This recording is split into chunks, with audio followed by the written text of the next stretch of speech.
전기에 대한 수치가 나왔습니다. 혈중 알코올 농도 0.058%, 운전면허 정지에 300만 원 이하의 벌금이 부과됩니다.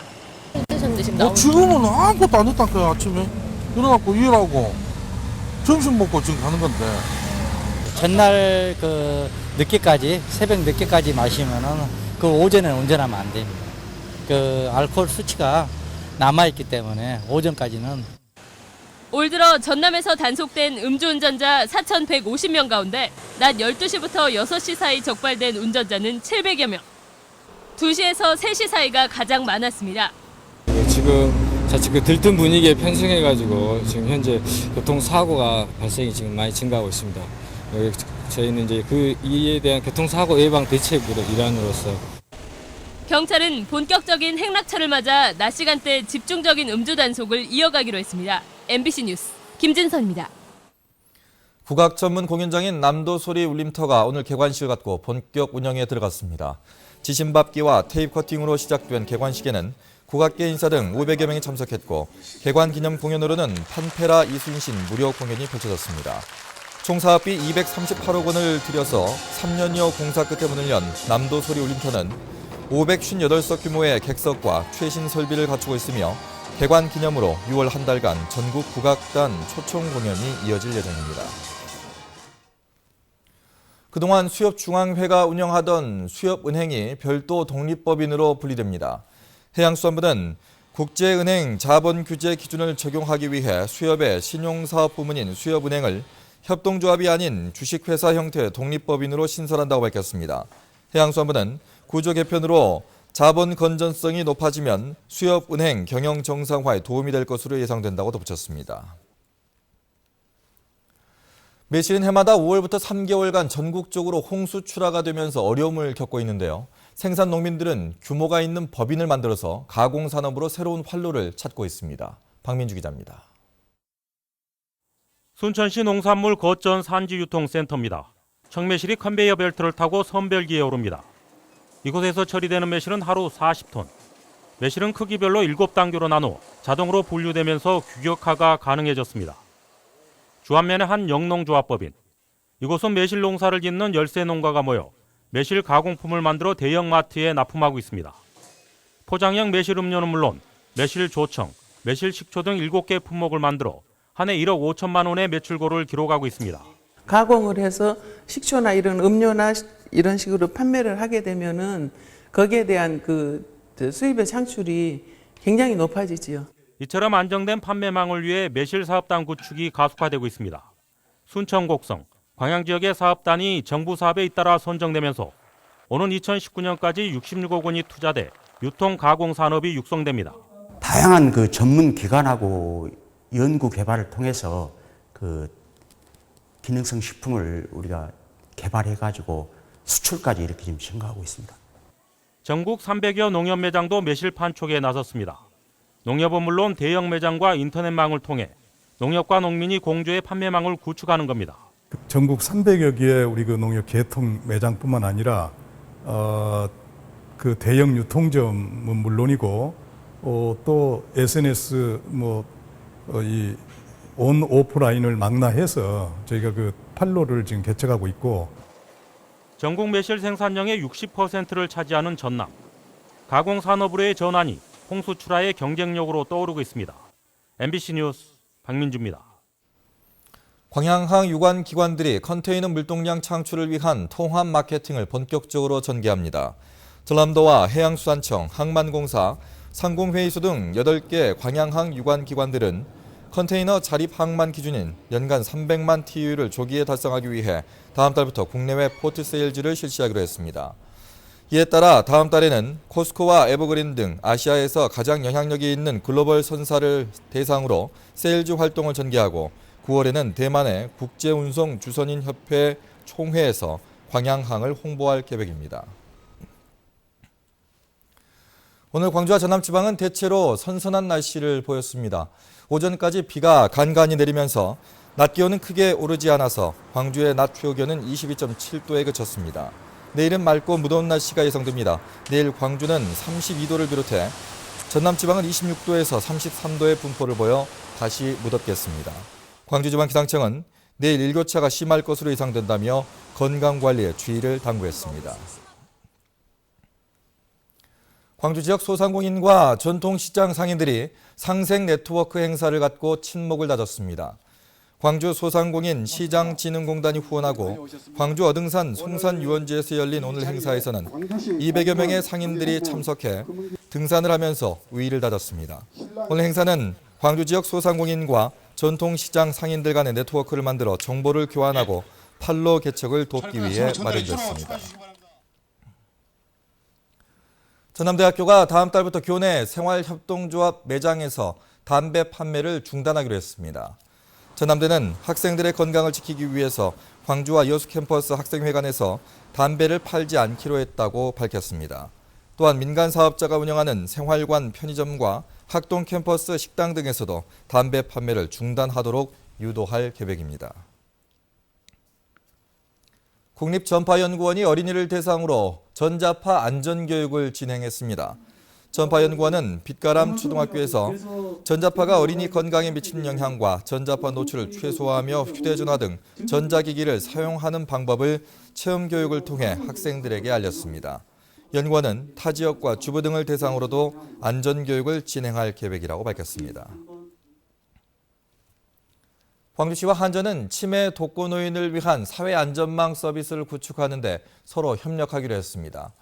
한전은 원격 검침망 기술을 활용해 치매 노인의 위치를 확인할 수 있는 팔찌 형태의 기기를 제공하는 한편 전력 사용량 분석 기술을 통해 독거노인의 신변 이상 여부를 확인하는 서비스를 제공한다는 계획입니다. 한전은 이 같은 사회안전망 시스템을 만들어 광주시에 제공하기로 했고 광주시는 시스템을 운영하는 등 사회안전망 서비스를 총괄하기로 했습니다.